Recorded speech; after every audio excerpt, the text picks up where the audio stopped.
Hello, good afternoon everyone, and welcome to the Diversity Project webinar on mental health, nutrition, exercise in the menopause. This follows our previous successful webinars on menopause in the workplace and different types of menopause. We're very happy to see so many of you joining us this afternoon, so thank you for your time, and we hope you find the webinar informative. My name is Stephanie Slade, I'm part of the Menopause Diversity Project work stream, and I'm pleased to be joined on the panel by Monique King, Lauren Sheeran, and Peter Slater. It's pleasing to see so much coverage on the menopause in recent months, and there is much more awareness now than ever on the impact that both physically and psychologically the menopause has on people's lives. In this online event, we hope to provide you with the tools that can help support you during your menopause journey. We aim to provide as much information as we can on the importance of nutrition, exercise, and non-HRT therapies such as CBT. Please feel free to post questions in the chat area during the course of the webinar, and we'll kind of host a Q&A session towards the end with the panel members. As I mentioned, we're pleased to be joined by Monique. Monique King is Head of Risk Management at Julius Baer, and she leads on the Diversity Project Menopause workstream. Some of you would have heard Monique speak previously on her story and how the menopause has impacted her life, and she'll touch on that again this afternoon. We're also joined by Lauren Sheeran, Lauren is founder of womenofacertainstage.com and works with organisations to help them become more menopause inclusive and provide solutions for women, transgender men and non-binary people to successfully navigate their menopause journey. And also we're joined by Peter Slater. Peter is a mental health first aid England instructor and works with a number of member firms with regards to their mental health first aid training. Peter chooses to cover menopause training within his sessions, and he's a great member of the panel to join us. Thank you all for coming. I know obviously we're in different locations and it's obviously a very hot afternoon, but pleased to have you all here. And we look forward to a very interesting webinar. So Lauren, firstly, I'd like to hand over to you. You can give a brief introduction of kind of your story as such, and then obviously just about your menopause journey and how you've kind of managed some of that. Thank you so much. It's lovely to be back and to see everybody again. And it's fascinating that menopause has become something that so many more people are talking about. It's something that, you know, every single person is touched by, because everyone is going to know someone, they're going to work with someone, live with someone, or socialize with somebody that's going to be going through menopause. And until recent years, we just haven't understood what this subject is. We haven't known what it really meant or how it's going to impact us. And I know over 86% of women don't know what menopause is nor how it's going to impact them. And when I say women, I am talking to studies that have been done on women, because clearly, as Stephanie said, you know, it is much broader than that. I was a senior leader in financial services, leading global transformation programs, and I was one of 18 in my peer group. I was the only female, and I was enjoying what I was doing very much. I loved the regulatory and compliance change that I was involved with. I loved the complexity, the intellectual challenge of taking things that people were debating, shall we say, what they actually meant and how we were going to implement them in the real world. I love bringing my teams together from India, America, the UK, and working across different time zones, and just that kind of lovely ebb and flow that when you're bringing teams together and working on complex topics, that kind of sense of success of landing work within time, cost and quality, it was just really good fun. Until I found myself sitting in meetings unable to recall people's names, or in a planning meeting forgetting the word plan, or in one meeting where I was literally holding onto the arms of the chair, staring at the clock on the wall opposite me, desperately watching it ticking down, waiting for that meeting to be finished and for everyone to leave the room, because I was having palpitations and I thought if I let go of the arms of the chair that I would fall off. Over the course of 18 months, my sleep was completely decimated. I had night sweats. I thought I was maybe super stressed, but negative stress wasn't something that I had really experienced before. There was one night I drove home from work, and I'm the sole parent of a child with lifelong medical needs. I drove home from work, went in, put my bags down, said hi to everyone, turned around apparently, picked my bags up, went to go back to work. I'm like, where are you going? I'm going to work. You've just come back from work. I'd completely forgotten in that moment that I'd already done a complete day's work. Very long story short, I got to the point where I started questioning my own sanity, my own memory, my recall, my retention had absolutely evaporated. And ultimately, I left my job thinking I had early onset dementia in my early 40s. It was only a few months later when my doctor very quickly worked out I'd just gone through a really early menopause. In fact, it might have been a premature menopause. We'll never really know, because I had my son just before I was 38, fed him for a year, then was on contraception. That meant I didn't have a bleed. So we'll never really know for sure when I became menopausal. So when I found that out, I was just really committed to making sure that no other employer lost talent because they didn't know how to recognize signs and symptoms of menopause and how to support people going through it. And I didn't want anyone else who was going through menopause to experience that. So that's really what's brought me to bringing people together to talk about menopause, working with organizations and supporting people going through it. And hence Women of a Certain Stage was born. Lauren, you touched there about the fact that you had, really bad night sweats and obviously the sleep deprivation, and obviously that's quite a common symptom of the menopause. What was the solution, and how did you try and get around that, to support you? Yeah, so unfortunately, I didn't know what it was until, 3 visits to my doctor. I'd left my job, and then because I was under 45, I had 2 blood tests, and my doctor was able to say to me, actually, you are menopausal. And literally in that moment, this is where mindset, I think, is so important, because in that moment, I no longer worried about having early onset dementia. My stress levels decreased incredibly, and I started sleeping again. I think what's important over the years is, as I've been studying menopause and learning more about it, and I've also been involved in the wellbeing space ever since I was 16. It's really fascinating at how badly we are with our sleep routine. Our sleep hygiene is really poor because we're so busy all the time, and we're not creating a window of opportunity to set ourselves up for a successful night's sleep. So what I've learned over the years is that you're setting yourself up the best night's sleep from the minute you wake up in the morning. When you wake up, by creating a small window for you to think about the day ahead, what your priorities are going to be, when you're going to eat, move, hydrate, what you really do want to achieve, and agree with yourself, make a pact with yourself about one thing you want to achieve that day.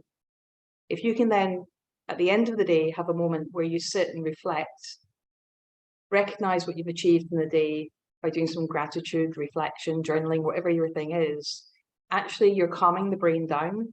And by getting out of your kind of fight, flight, your sympathetic nervous system into your parasympathetic, your rest, digest, that space where you can see the bigger picture, you can then set yourself up for a better night's sleep. But sleep is about your whole life. Your sleep is about how you set yourself up for the day. It's about prioritizing yourself and learning to put yourself first. And, a lot of that, I think is going to probably bounce back with, Peter's answers, with Monique's answers, because that's the thing that I think most of us are really poor at doing. And that is, that self-care, that selfless self-care, and putting ourselves first. And I suppose along the similar lines is kind of fitting in exercise and how vital and important that is. But I know everyone's obviously got very busy lives, but I think you're probably a very, very kind of champion of exercise and how important that is. Yeah, and it's interesting because, I've been involved in senior level judo, senior level athletics, 400-meter sprinting. The night before Commonwealth Games, back when I was 21, I woke up the day before Commonwealth Games selection, unable to move from my neck down. So from a very early age, I have been fascinated about what goes into a healthy body and a healthy mind. And that's, I've had this parallel life being involved in the wellbeing space. And actually, after 12 years doing global operational roles in my 20s, I retrained as a personal trainer and sports therapist, nutritional advisor. Now, what I did going through menopause was, as an anaerobic athlete, someone who does short, fast sports, I went and signed up for a marathon because I wanted to raise money for the local children's hospital because they've done so much to help my son. And I was doing marathon training whilst I was going through menopause, and I'm not a natural long distance athlete. I wondered why, for the first time in my life, despite having trained at a very senior level and pushed my body really hard for years, I was getting injured. I wasn't recovering. I couldn't figure it out because as a personal trainer, as a sports therapist, being so involved in that space, I couldn't work it out. And it wasn't until after I had gone through menopause and I realized that when our hormone levels are, changing and we're not getting the right recovery, we're not putting the nutrients into our body, that we've got to really listen to our bodies. So exercise during menopause is vitally important. We've got to keep our muscles strong. We've got to do weight-bearing exercises. That's almost non-negotiable. We need to be moving our bodies and keeping our heart rate going, flexibility, so that we've still got that, can still stretch up. We can still push ourselves out of a chair. We can still do all the day-to-day tasks and keep ourselves physically strong going forward. But what's really important is we listen to our bodies, because there is no one size fits all. There is no, this is the routine that you should be using. Someone who is a distance runner is going to have a completely different schedule than someone who's not. Someone who goes horse riding all the time is going to have a different schedule from someone who's hill climbing. And it's more about making sure you are exercising on a regular basis. And it's more about making sure that you are listening to your body, you're getting the rest and recuperation, that you are listening to how you're feeling, watching what's working well for you, and just gradually, slowly building things up and finding things that are fun. Think back, what did you do when you were a child that you absolutely loved doing? What was it that lit you up? Could you maybe dig back into doing some of those activities or find new ones to do with other people as well? So yeah, for me, it's just about making sure you are moving your body, you're challenging your body, and that you are making sure you're listening to yourself and getting enough rest and recuperation in as well. And from that side, obviously, the nutrition's so key on obviously what you're eating, and obviously caffeine being, most people are feeling very, very tired will reach for the caffeine, and I drink a lot of Diet Coke because of the caffeine levels. And I think, that's something that obviously naturally people tend to do, but I'm guessing that the caffeine's not the best probably choice for the menopause. Yeah, I mean, for the majority of people I know, caffeine, alcohol, spicy foods, all of those things are potentially going to exacerbate symptoms. And yet I've got clients that can drink caffeine and they're fine with it, but it's not true for the majority. The majority of people will find that, the caffeine, the alcohol, the spicy food, the red meat, all of those things can exacerbate symptoms, and they can, specifically hot flushes, night sweats, aching joints as well. And we know, we've had conversations and exchanges as well about the nutrition aspect. So many people are coming into menopause and they are nutrient deficient because we've fallen into this fast-paced way of life. We're not cooking from scratch. We're eating a lot of processed foods, and our bodies don't know what to do with those foods when we're getting older. We kind of get away with an awful lot in our 20s and 30s, but by the time we hit 40s, 50s and beyond, we've got to get smarter about our nutrition and make sure we're putting the good stuff in that our body recognizes and knows how to, get the most out of it to keep us healthy and fit going forward. Monique, just kind of going over to you on now, obviously you've been through obviously your own menopause journey. I know there were some challenges, and obviously there was lots of different things that helped support you. Do you want to just give an overview of kind of your journey and and obviously how you kind of overcame those symptoms, etc.? Yeah, absolutely, Stephanie. So I align to what Lauren was saying. Everyone's kind of situation is different. For me, alcohol was a major factor. I had a really bad reaction to alcohol. And something I now swear by is organic Prosecco. It's the only thing I can drink. But for me, it was finding out who I was and what works for me now, because what worked for me before is now very different. And the other thing, food intolerances, things that I could eat before, I can't eat now. So it's really, I found being kind to yourself and just gradually finding out what works and what doesn't. I've also given up caffeine. So I love coffee, but I drink decaf coffee now. And actually I have the taste, I love the milk. So I still get pleasure from drinking it. I just don't have the side effect.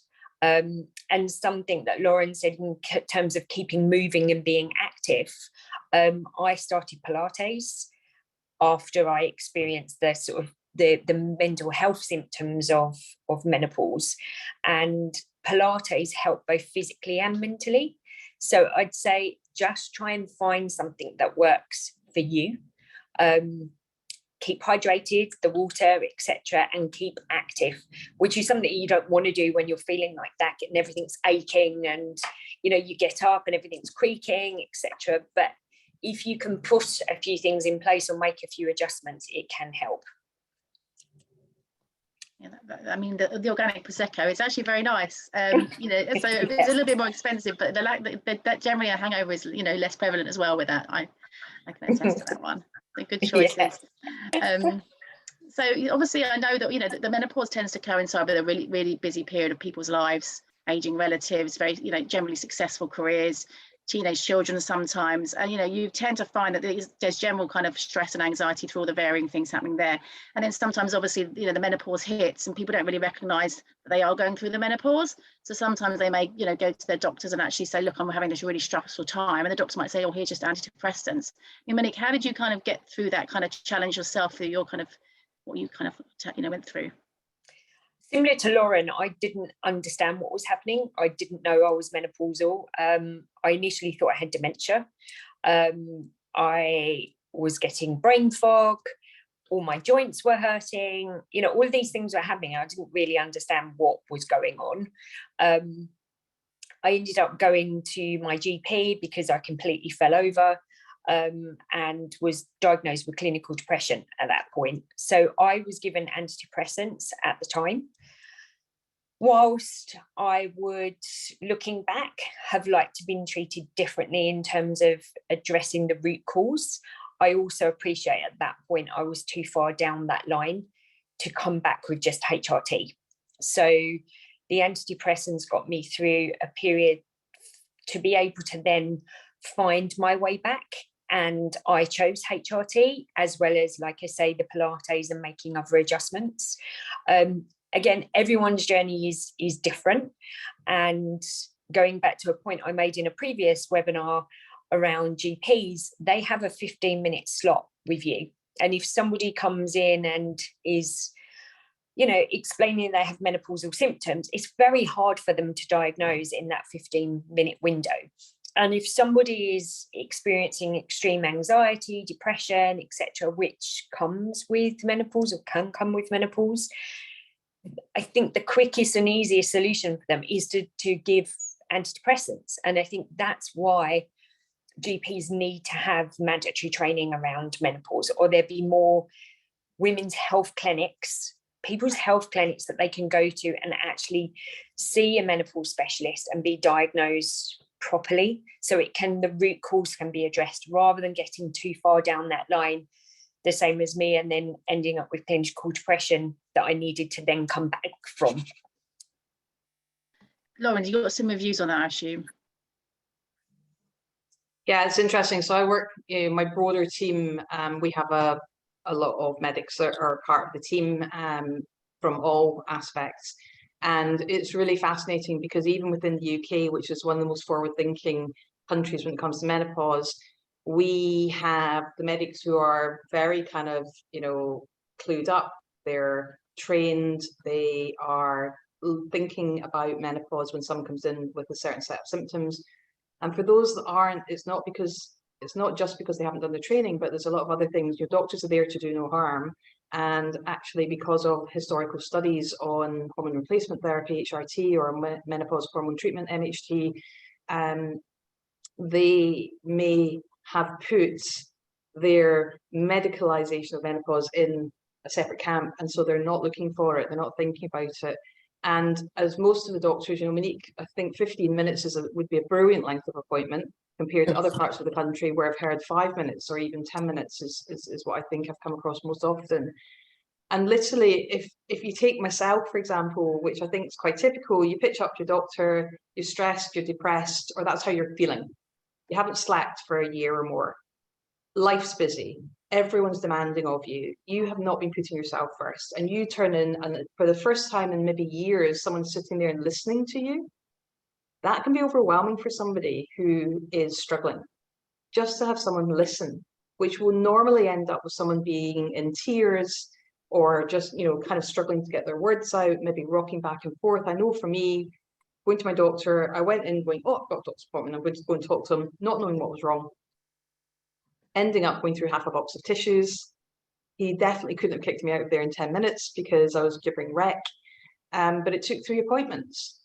But he did get it. He did join the dots. He did blood tests because I was under 45. And we had a sensible conversation about diet and exercise and sleep and, you know, putting myself first. But people going through menopause right now I'm talking about people in the workplace, they're doing the jobs of their mothers, they're doing the jobs of the fathers. We're doing everything without looking after ourselves, and we're doing it without our community support around us. So there's no replenishment, there's no opportunity to let that stress out. There's no opportunity to replenish and rebuild ourselves.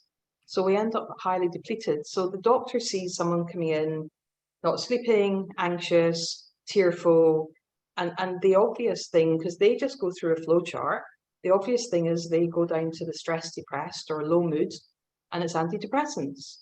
So they're following their own protocols, they're doing the right thing according to their training and their protocols, and depending what system they're using, but they're not necessarily treating the right body system. And therefore, getting anxiety medications is not necessarily the right thing for someone going through menopause. It's not that it's not, but it's not necessarily the right thing. And lifestyle factors are often, the most powerful thing that we can do. Eating well, sleeping well, hydrating well, moving our bodies, resting and digesting and recuperating, making sure that we've got an attitude of gratitude, having that positive outlook, recognizing what menopause is, embracing it and seeing it as a golden opportunity to step into that future version of ourselves. And that's, I think that from a GP's point of view, until they're trained, until we've got, women's health clinics that look at all aspects of women's health and don't medicalize it, then I think we just have to have conversations like this, follow the work Diversity Project's doing, use your messaging and get it out there to get as many people as possible as knowledgeable and as able to go and ask for the right support for what they need, because as Monique said, everyone's journey is different. And I think probably, we've talked about the fact that there's so much more focus on the menopause, which is amazing. So like I was at a recent cottage event with some girlfriends and we talked about it, and before no one would have had those conversations. And I think that's happening more and more with friendship groups and in the workplace. And maybe Peter, you can kind of touch on how when you're going and doing your training, the menopause does come up because it's part of your training and people are actually opening up a bit more. Is that what you found? Yeah, I think very much so. And I'll admit, when I first became a mental health first aid instructor, I didn't include this, and I didn't really have, I'll put my hand up, I didn't have too much of a clue over it, to be honest. But actually through what the work was doing through the Diversity Project and getting and understanding it more, and then thinking, hang on, I should know more about this. This is everyone can possibly go through it. Okay, it's in a different way, but people of a certain kind will go through this. So what I then started to do is, yes, whilst it's not in the, let's call it the mental health first aid curriculum that we actually cover as a part of the training, I just started to make sure that it was discussed and it was brought up. So a lot of what we do with mental health first aid training is an awareness.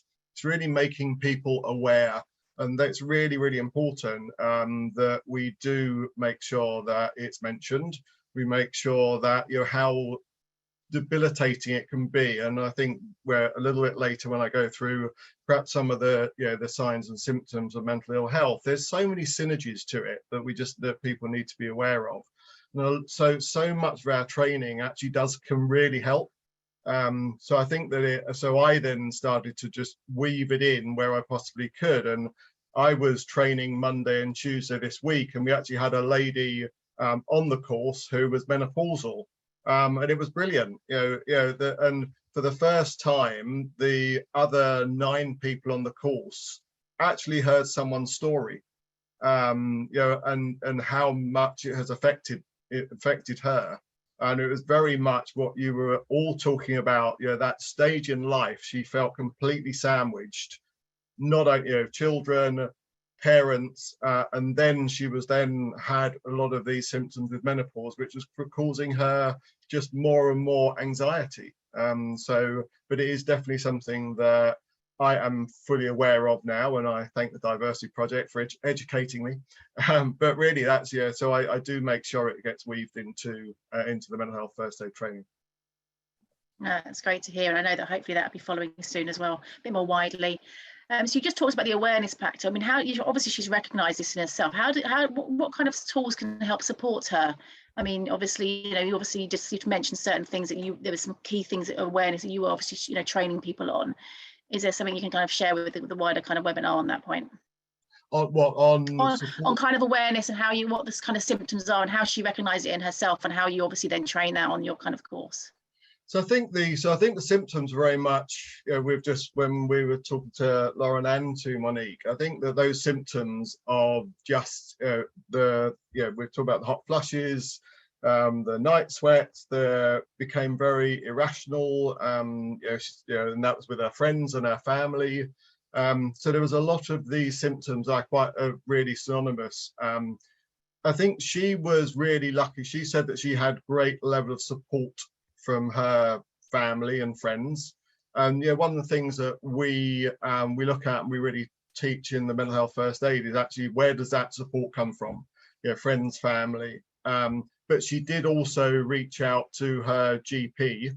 Now, my understanding that was a little bit, and there's a little bit of a lottery from a GP as to what we were saying. Do you get 5 minutes? Do you get 15 minutes? Do they even understand mental ill health? Do they understand menopause? Are they just going to throw you out? And someone sent me that there were 500,000 more people now on antidepressants in the last year. Now, how many of those people actually need those antidepressants against, or how many of those people potentially are menopausal? I don't know. So it's very much, though, the lady was very much, she reached out to the GP, and eventually she did actually get HRT, which really, which changed her life to a large degree. And really through where we're teaching the mental health first aid course, there are so many elements to what we teach. With how do we deal with stress?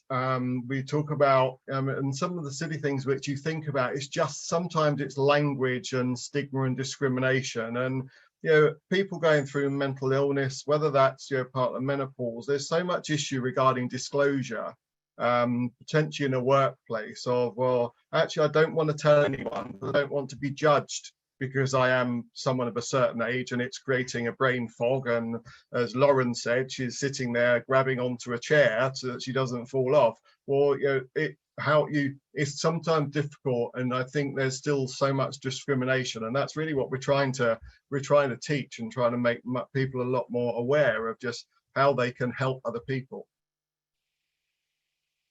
And I suppose it kind of comes from women supporting women, as well as obviously their partners and family members having that recognition now, and just being a bit, obviously these webinars are helping with education, and hopefully more people can then help and support friends and family members.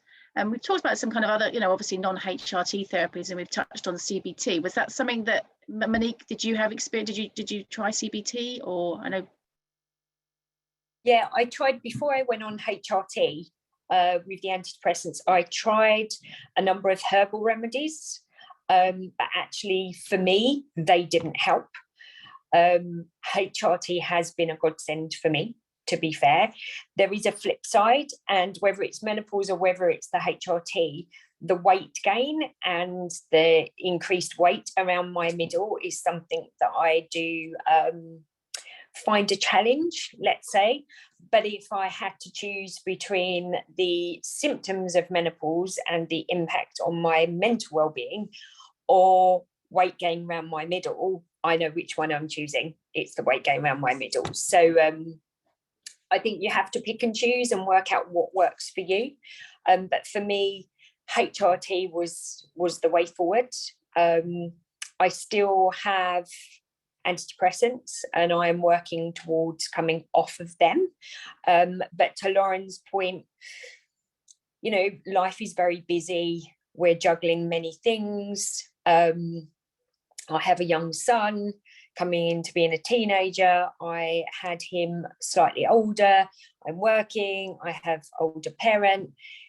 It's quite tough to juggle, even when you're not going through menopause. So when I did go and see a menopause doctor, and that's where I got the HRT from, and that was a private doctor I went to see, she actually said to me to give myself a break, and actually, why am I so fixated on coming off of the antidepressants?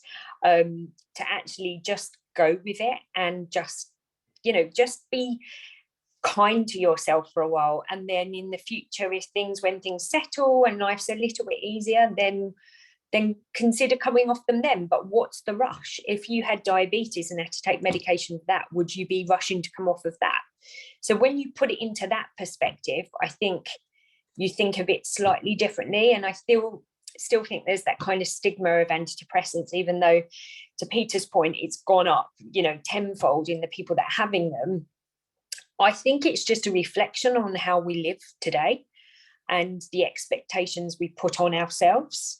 You know, particularly in a working environment, and for me being an older mom and trying to work and juggle, and then not feeling capable of doing that, and the brain fog and the anxiety and that imposter syndrome came back. Like, where's this coming from? You know, who am I? What am I doing? So I think I would recommend for anyone going through menopause, try different things. See what works for you. There's not one size fits all. HRT doesn't work for everyone, or it might not be right for everyone in terms of they can't take it. There's so much out there, and I think nutrition is so important to help that journey, and exercise. And I don't mean, you know, going to run marathons. To Lauren's point, you know, I couldn't run a marathon before menopause. I'm certainly not doing it after.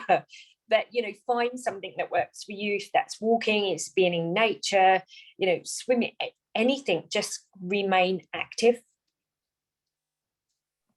Yeah, that sounds like, you know, obviously something that's, you know, great advice there as well, Monique, is the activity point of view. And I know that Lauren touched on the strength training, like the muscle training there, and how important it is, and obviously for the flexibility on the bones, etc. So it seems like, you know, there's lots of various things you can do. And I know that obviously CBT doesn't work for everyone. Peter, do you have experience of CBT and working with people on that? Not well, my experience of CBT, I mean, I do know a number of people who have gone through CBT, and it is something that we cover briefly in the mental health first aid training. But for those who, you know, are not familiar, I mean, effectively CBT looks at, you know, what looking at what the trigger is, so like an activating event, and then really what the thoughts are from that activating event, and then what the actions and emotions are. So it's really those three. We call it the ABC, so it's active, belief, and then consequences. So I think just to put that into some context, probably perhaps from a menopause, and I apologize if I'm off scale here, but I think there's one thing that I was sort of trying to think about over the last week is that if that trigger or the activating event is a hot flash, and then the thoughts and beliefs are, wow, everyone's looking at me, everyone's now judging me because I'm sweating, perhaps I'm red. And then can't cope, and I've kind of lost a level of control. That possibly comes a belief, and then the actions and emotions off the back of that are, well, you've got to get increased tensions. You could have palpitations. It could actually exacerbate the sweating, and then basically the anxiety comes on. So from the CBT, what CBT is trying to do is look at, well, what is that activating event, and then trying to look at those thoughts and beliefs to try and reduce the negative reactions, should we say. So it's really trying to learn more of a neutral response, to put the individual back in control and just to be really able to cope with that situation. I was trying to think if I could ever put myself into that situation, and the only thing I could think about is actually when I used to have interviews, you know, in my younger life, and I would be sitting there and I would start sweating, you know, that horrible feeling, and then you thought, oh, well, those three people are now watching me sweat, so I then become more anxious, and then my whole thought pattern goes out the window. So that almost that trigger. And then I kind of felt a loss of control, and then your mind starts moving in different ways. So I was then overlaying CBT. That could have actually potentially helped me in those situations. Perhaps at least I wouldn't have been sweating more or my heart going like 10 to the dozen. So, but that's how CBT works. Helpful, thank you, Peter. So Lauren, I don't know whether you can kind of help with regards to, I mean, we talked about nutrition, etc. And obviously Monique mentioned that kind of middle section, that tummy area that a lot of people suffer from. And I mean, I think from my understanding, it's quite common, etc. And I know you've talked about less alcohol, maybe less sugar. And is there anything else that people can kind of focus on there? It's obviously just improving nutrition, is it, in general? Yeah, and I think, improving nutrition in general is an interesting concept, isn't it? Because that's going to mean something different to every individual. And it's a good point to maybe reflect on the fact that different cultures experience menopause differently. And different cultures, if you look from the east to the west, you've got cultures that are very family oriented, very community oriented, they eat very natural products. So you're going over to Asia, and even as you walk around Asia, there are different parts and different pockets where that varies. But they're experiencing menopause in a different way. They're unlikely to have severe hot flushes or night sweats. Sleep is less likely to be a problem. They're more likely to be struggling with bone problems, joint problems, neck ache, headaches. Take it further to the west and you start seeing, reams and reams of types of symptoms where we don't have community support, we don't eat well, we eat processed foods, we drink loads of alcohol, we don't move our bodies, we sit in our backsides all day long and don't ever interact with nature. There's a correlation there. This is not just genetic. This is about our lifestyles. So when I take people through the menopause plan, it's not about, here's your prescription for exercise, here's your prescription for nutrition, here's your diet plan. It's about going, okay, first of all, let's learn about the hormonal changes in our body. Let's understand that estrogen has a role with histamine. And when our estrogen levels are fluctuating, it's having an impact on our histamine response. So if you think about allergies and food sensitivities, then it's not unusual for us to start having food sensitivities as we're going through menopause, because our natural ability to respond to what we're, what's incoming is changing. And that's why sometimes you might be able to eat something or drink something and then the next day you can't. And that might balance out over a course of time, but you might feel like, oh, this particular piece of cheese is something I've always been my go-to comfort food, and now it makes me sick or gives me a headache, right? But postmenopausally, that might all settle down again. So what I do is I invite people to think about, first of all, really wrapping their head around the fact that they are incredible human beings. This is coming to nutrition, I promise. But to think about the fact that they're incredible human beings and get them to reflect on what they've done in their life so far. Think about the incredible achievements that they've gone through when they've had monthly cycles, when they've had relationship makeups and breakups and all the rest of it. They've maybe had family, they've maybe struggled to family or not been able to, and yet they've managed to achieve an incredible amount in life. Come menopausal and thereafter, they no longer have to deal with all the stuff that comes with having a monthly cycle and all the ups and downs and hormonal fluctuations that can cause all the, premenstrual problems that we know about. So can you imagine if you embrace that, reflect on how incredible you've been, and think about what an incredible opportunity the next chunk of life is going to be and how much more you're going to be able to achieve. So first of all, that positive mindset with that incredible, looking at menopause as a badge of honor, as a place where you can totally put yourself first. And when you can put yourself first, then you can start to plan what you're going to eat, when you're going to eat, how you're going to eat, because all of those things play a role.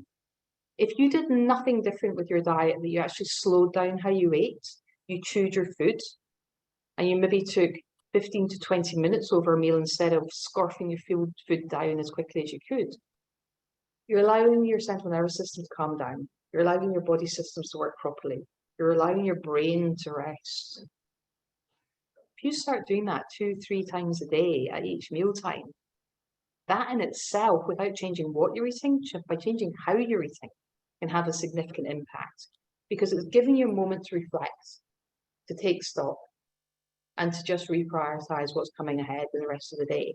Then when you look at what you're eating, if we can just step away for 7 days and not eat anything processed, not take on board any alcohol, any caffeine, just eat a very natural diet, preferably plant-based if possible, but introduce chicken or white fish if that's what you need.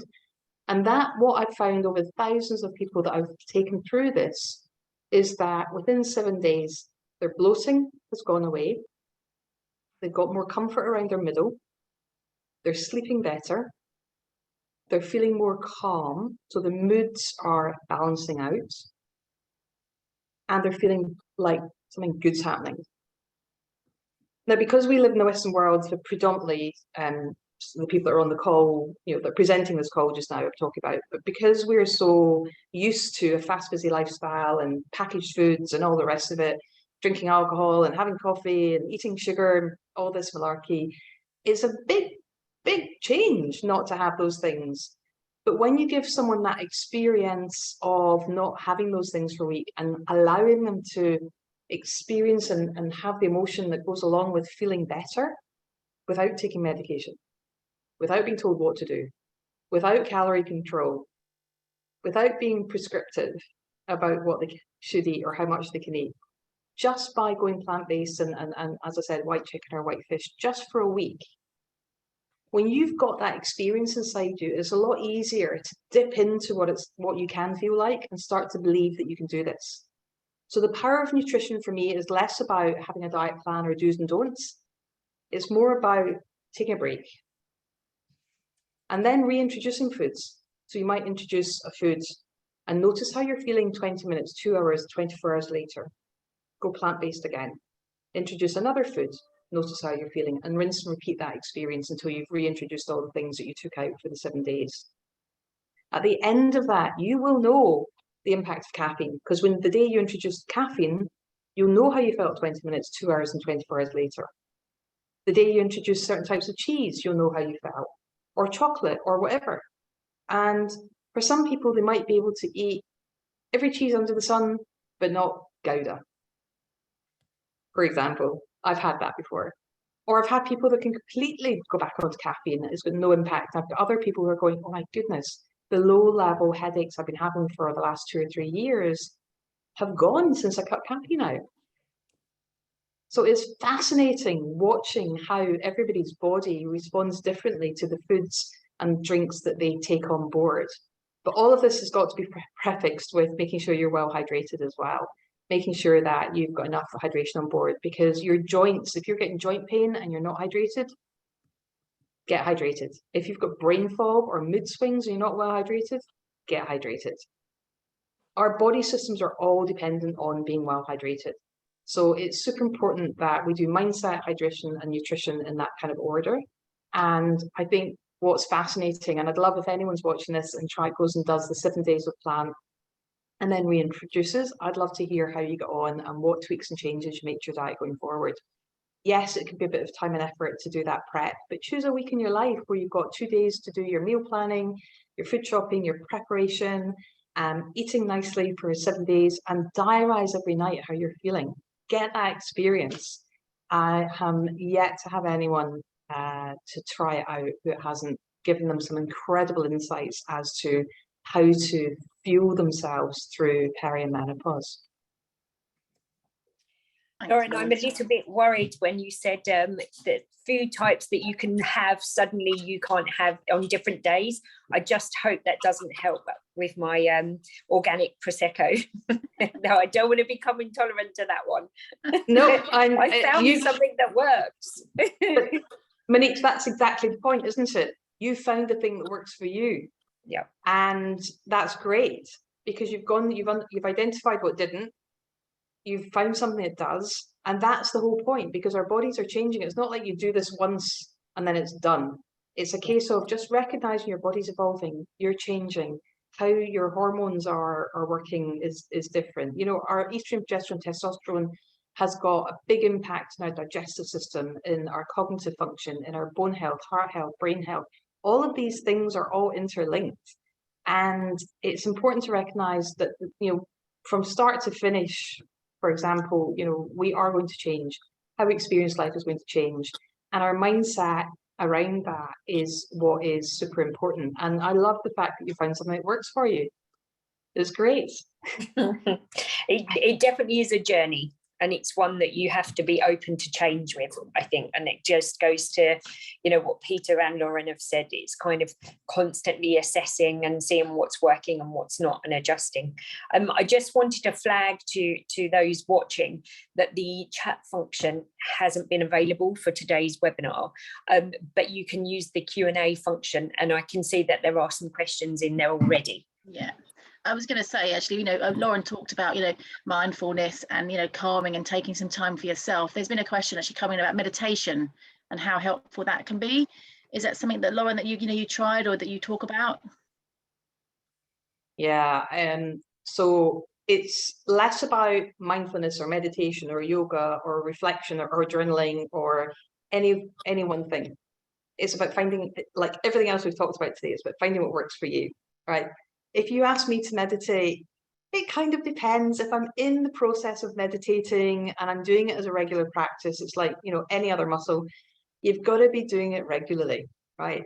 Meditating for me, I've had periods in my life where I've done meditation and it's been amazing. It's been really super powerful. It's not working for me right now. I'm just not in that headspace. But what works for me is breathing. So I know that if I'm in a moment where I'm going, okay, I'm on a webinar, I'm overseas, I'm wondering about my Wi-Fi going down, it's really hot, I don't want to be sweaty on camera, even though I'm like 10 years post-menopausal. So I'll breathe. So throughout this webinar today, I've taken moments when everyone else has been speaking and I've just spent time doing small, 3, 4, 5 slow breaths in and out, because it just helps calm and keep me focused. It stops my brain from wandering because I'm focusing on my breathing.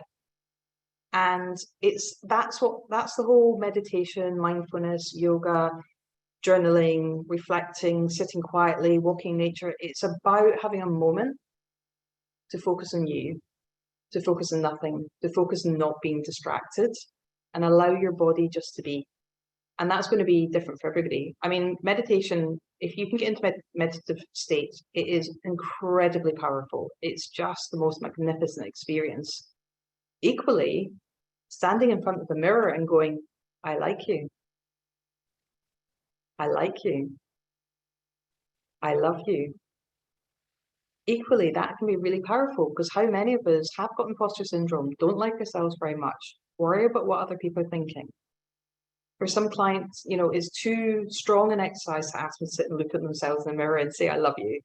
So you might just sit quietly in a corner and journal for 5 minutes. Write down 3 things you're grateful for that have gone well that day.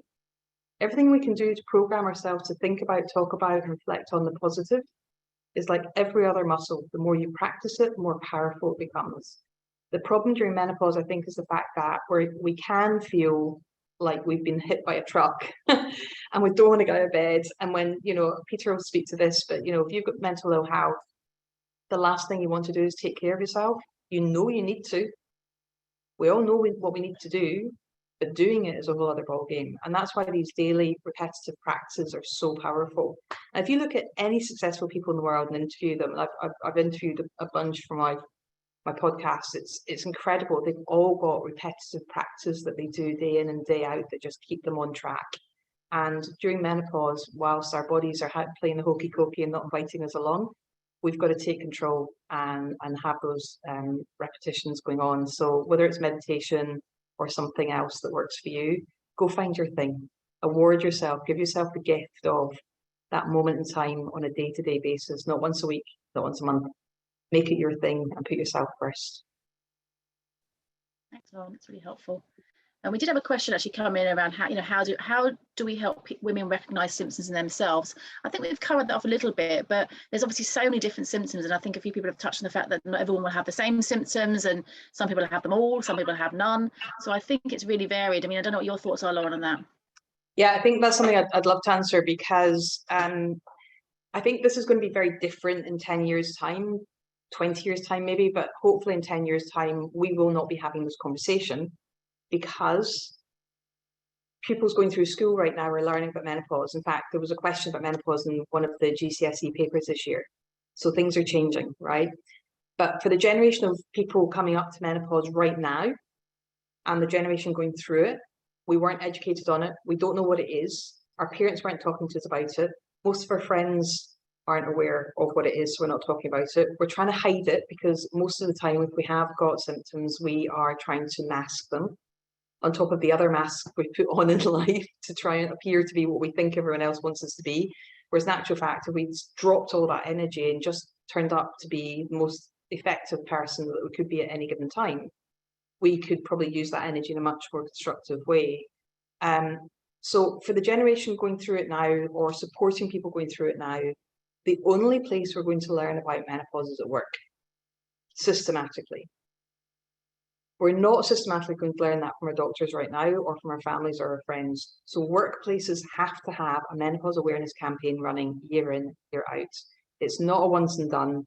It's not a tick box exercise, because, you know, women going back 100, I was looking at the ONS survey, what's it called, the census, in 100 years ago, and women were living to their mid-40s and dying, you know, before they were 50. They weren't hitting menopause, and they weren't doing the jobs that we're doing nowadays. So this is a modern thing. This is something that we need to be really cognizant of. It is a workplace topic. It's something that workplaces have to educate people on, because all the surveys that have been done on women about menopause show that between 86 and 96% of women don't know what menopause is, nor how it's going to impact them. If they don't know what it is or how it's going to impact them, how do they ask for help and support? So if we're serious about having senior women in business, or having women working longer and later into life, we have to educate at work. And then we have to have effective support mechanisms in the workplace as well. So that's really super important too.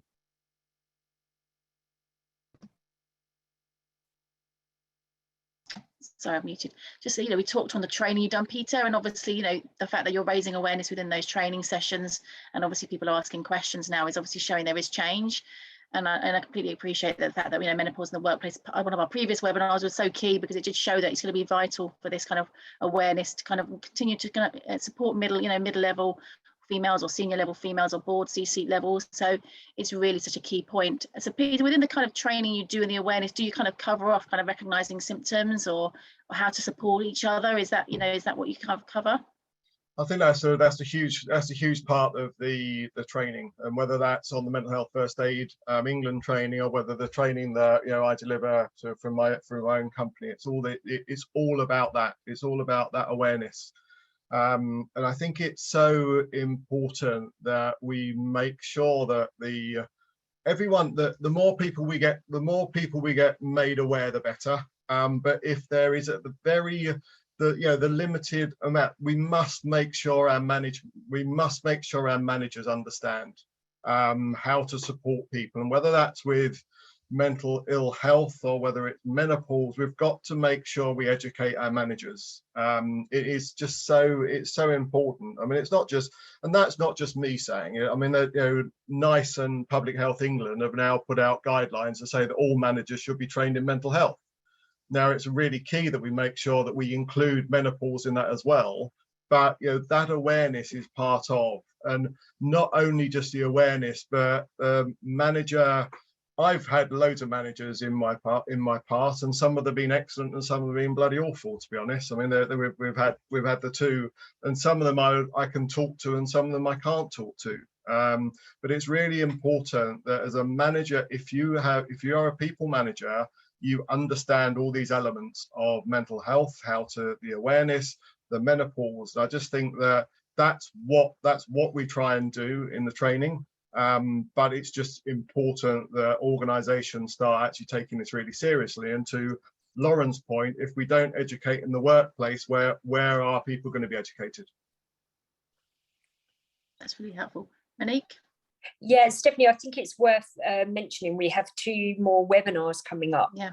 4th of August, we have one on the indirect impact of menopause. And then in September on the 22nd, menopause for line managers. So I think that ties in really nicely to Peter's point.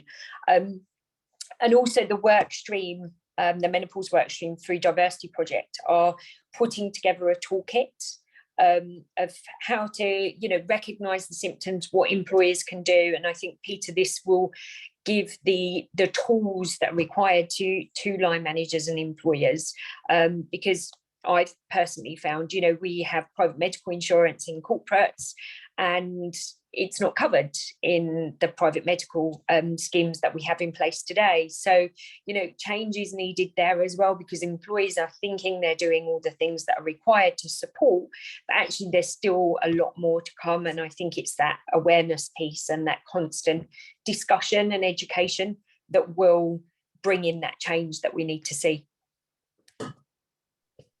Thanks, Monique. It's really helpful. I think the two webinars that are coming up are going to be really useful. As you say, the line managers training is going to be really, fundamental just to make that change in the workplace. And we've got a few minutes left. We've kind of answered the questions. I don't know if there's any closing points, Lauren, you want to make, or Peter, or Monique? Okay. I think we've just had a really, Lauren, I think, thank you so much for all the insight you've given us, and Peter as well, from, the mental health kind of aspect. We know that's, it's kind of all completely entwined, and it's been really helpful. And Monique, obviously, thank you for sharing your views, and obviously about, what your experience, etc. It's been really, really very helpful. And thank you to everyone for taking the time to join us and learn more about this. And we hope, you stay engaged on this subject. Thank you, everyone. Thank you. Thanks.